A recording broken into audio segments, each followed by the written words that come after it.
ஆண்டவராகிய இயேசு கிறிஸ்துவின் உன்னதமான நாமத்தில் உங்களை சந்திப்பதில் நான் மிகுந்த மகிழ்ச்சி அடைகிறேன். யூடியூப் மூலமாக கர்த்தருடைய வார்த்தையை பகிர்ந்து கொள்ள ஆண்டவர் கொடுத்த நல்ல பாக்கியத்திற்காக ஆண்டவருக்கு நன்றி சொல்லுகிறேன். இன்றைக்கு உங்களோடு நான் பகிர்ந்து கொள்ளக்கூடிய ஆண்டவருடைய வார்த்தை மத்தேயு எழுதின சுவிசேஷம் 8வது அதிகாரம் 26வது வசனத்துல இவ்விதமாக நம்ம பார்க்கிறோம்.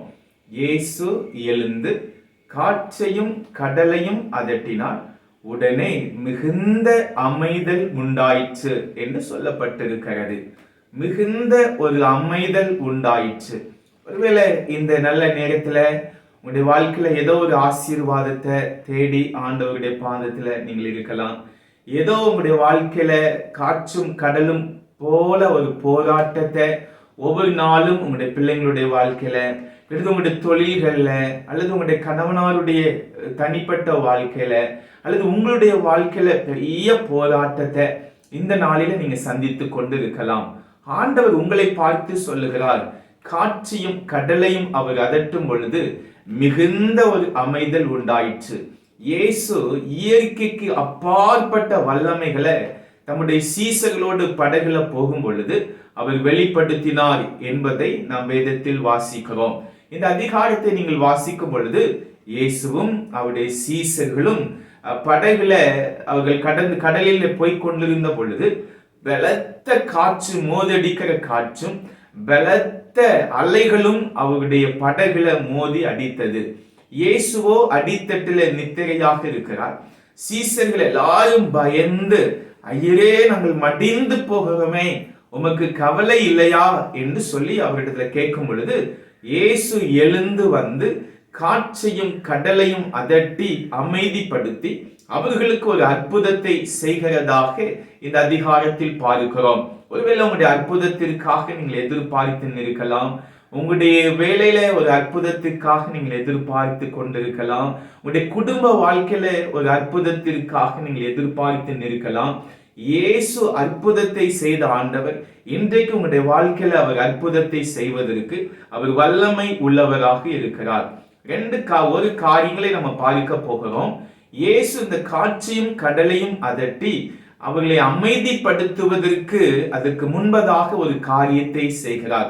நீங்கள் 26வது வசனங்களை வாசிக்கும் பொழுது அதற்கு இயேசு சீசர்களை பார்த்து அற்ப விசுவாசிகளே என்று சொல்லி அவர்களை கடிந்து கொண்டு பின்பதாக அற்புதத்தை செய்கிறார்.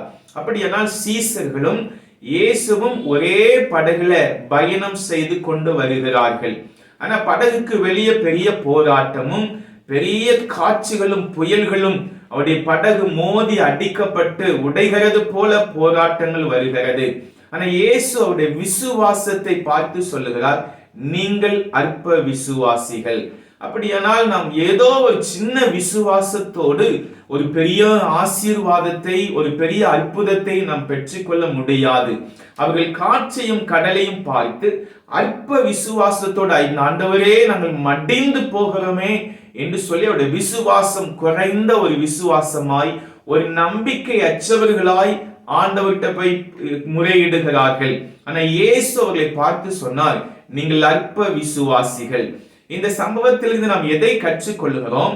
ஒரு அற்புதத்தை நாம் ஆண்டவருடைய கரத்துல பெற வேண்டுமையானால் நம் கொஞ்சம் அற்ப விசுவாசம் நமக்கு காணாது. ஆண்டவர் ஒரு முழுமையான விசுவாசத்தை நம்மிடத்தில் எதிர்பார்க்கிறார் என்று சொல்லப்பட்டிருக்கிறது. அதைத்தான் பவுல் அப்போஸ்தலன் கொரிந்து திருச்சபைக்கு அந்த விசுவாசத்தை எப்படி பூரணப்படுத்தி எழுதுகிறார் என்று பார்க்கும் பொழுது 1 கொரிந்தியர் 2வது அதிகாரம் 4வது வசனத்துல சொல்லப்பட்டிருக்கிறது, உங்கள் விசுவாசம் மனுஷனுடைய ஞானத்தினால் அல்ல, தேவனுடைய பலத்தினால் நிற்கும்படிக்கு என்று பவுல் எழுதுகிறார். அப்படியானால் நம்முடைய விசுவாசம் மனுஷர்களுடைய ஞானத்தினால இந்த உலகத்தில் வரக்கூடிய போராட்டம், இந்த உலகத்தில் வரக்கூடிய பிரச்சனைகளில தடுமாடிவிடக் கூடாது. நம்முடைய விசுவாசம் தேவனுடைய பலத்தினால் காணப்பட வேண்டும் என்பதாக பவுல் எழுதுகிறார். இன்றைக்கு நம்முடைய விசுவாசம் மனுஷ ஞானத்தில் இருக்கிறதா அல்லது தேவனுடைய பலத்தில் இருக்கிறதா? நீங்க மனுஷனுடைய ஞானத்தில் உங்களுடைய விசுவாசம் கெட்டப்படுமையானால் காற்றும் கடலும் உங்களுக்கு விரோதமாக வரும் பொழுது நீங்கள் அமிழ்ந்து போகிறது போல உங்களுடைய விசுவாசம் மங்கி போய் விடுகிறது. ஆனா நீங்க தேவனுடைய பலத்தில் உங்களுடைய விசுவாசத்தை நீங்கள் வைத்து கட்டப்படுவீர்களானால் தேவன் இன்றைக்கு உங்களுக்கு ஒரு அற்புதத்தை அவரால் செய்ய முடியும். அவர் நம்முடைய படகுல தான் பயணம் செய்கிறார், நம்மோடு தான் இருக்கிறார்.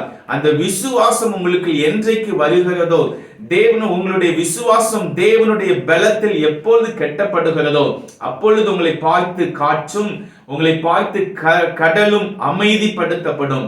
இன்னைக்கு ஆண்டவர்கிட்ட ஒப்புக்கொடுங்க, ஆண்டவரே இன்னைக்கு நான் உங்க விசுவாசிக்கிறேன், என்னுடைய அற்ப விசுவாசத்தை நீர் எடுத்து போட்டு என் விசுவாசத்தை நீர் பூரணப்படுத்தும், முழுமைப்படுத்தும். நான் உம்மை விசுவாசிக்கும் பொழுது எனக்கு ஒரு அற்புதத்தை செய்யும் என்று சொல்லி இந்த நிமிஷத்துல நீங்க கேட்கும் பொழுது உங்களுடைய வாழ்க்கையில எவைகளெல்லாம் போராட்டமாய், எவைகளெல்லாம் உங்களை கலங்கப்படுத்தி கொண்டிருக்கிறதோ அவைகள் எல்லாவற்றிலையும் ஒரு அமைதியை ஆண்டவர் உங்களுக்கு கொடுத்து உங்களை மகிழ பண்ண போகிறார். ஒரு சம்பவத்தை சொல்லி உங்களுக்கு முடிக்க விரும்புகிறேன். ஜார்ஜ் முல்லர் என்ற தேவ மனிதனை குறித்து நீங்கள் கேள்விப்பட்டிருப்பீர்கள். 1000 குழந்தைகளை, அனாதை குழந்தைகளை எடுத்து வளர்த்தின ஒரு தேவ மனிதன் ஜார்ஜ் முல்லர். அவர் 1000 பதில்களை தன்னுடைய முழங்கால்களிலே நின்று தேவனிடத்துல பதில் பெற்ற ஒரு விசுவாசிகளின் தகப்பன் என்று அழைக்கப்பட்டவர் ஜார்ஜ் முல்லர். அவர் 1000 அனாதை குழந்தைகளை அவர் தன்னுடைய ஆசிரமத்தில் வைத்து வளர்த்த பின்பு யாரிடத்திலையும் ஒரு நாள் கூட தன்னுடைய தேவைகளை, 1000 குழந்தை இருக்கிறாங்க, இவங்களுக்கு சாப்பாட்டுக்கு உதவி செய்யுங்க, இவங்களுக்கு அதை செய்யுங்கன்னு சொல்லி ஒரு நாள் கூட எந்த மனிதனிடத்திலையும் அவர் கையேந்தவில்லை. ஏனென்றால் ஒவ்வொரு நாளும் அவன் தேவனிடத்தில் தன் தேவைகளை சொல்லுவாராம். தேவன் 1000 அனாதை குழந்தைகளையும் ஒவ்வொரு நாளும் திருப்திப்படுத்துவாராம். அவருடைய விசுவாசத்தை பாருங்க. மனுஷனுடைய ஞானத்தினால் அல்ல, தேவனுடைய பலத்தினால் 1000 குழந்தைகளை அவர் வைத்து பராமரித்தார் என்று வரலாறு சொல்லப்பட்டிருக்கிறது. இந்த நாளில் உங்களுடைய தேவைகள் ஒருவேளை பெரிய தேவைகளோடு அமர்ந்திருக்கலாம். கடல் போன்று, போராட்டங்களை போன்று, காட்சிகளை போன்று இந்த தேவைகளை சந்திக்கவே முடியாதுன்னு சொல்லி ஒரு நம்பிக்கையற்ற ஒரு நிலைமையில் இருப்பீர்களானால் தேவன் உங்களை கொண்டு அற்புதம் செய்ய முடியாது.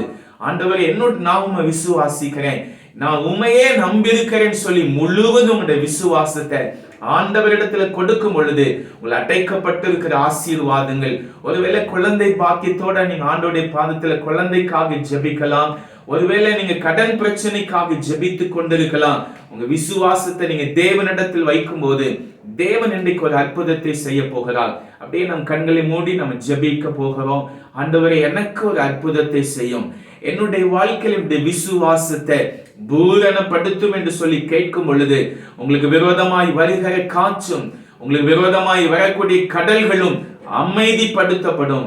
தகப்பனே, இந்த யூடியூப் மூலமாக ஏதோ ஒரு அற்புதத்திற்காக உம்முடைய பிள்ளைகள் உம்முடைய சமூகத்தில் ஜெபித்து கொண்டிருக்கலாம். இப்பொழுது காற்றுகளும் கடல் போன்ற பிரச்சனைகள் பிள்ளைகளை விட்டு அமைதிப்படுத்தப்படுவதாக ஒரு முழுமையான ஒரு விசுவாசத்தை நம்முடைய பிள்ளைகளுடைய வாழ்க்கையில செய்து தேவன் மகிழ பண்ணும்படியாய் நாங்கள் ஜெபிக்கிறோம். சகல வியாதிகளும் அந்தந்த சரீரங்களை விட்டு இயேசுவின் நாமத்தில் மறைந்து போவதாக. பிரிந்த குடும்பங்கள் இயேசுவின் நாமத்தில் மறுரூபமாக்கப்பட்டு மகிழ்ச்சியான குடும்பமாய் வாழ எங்கள் கர்த்தர் உம்முடைய பிள்ளைகளுக்கு அற்புதம் செய்யும்படியாய் நாங்கள் ஜெபிக்கிறோம்.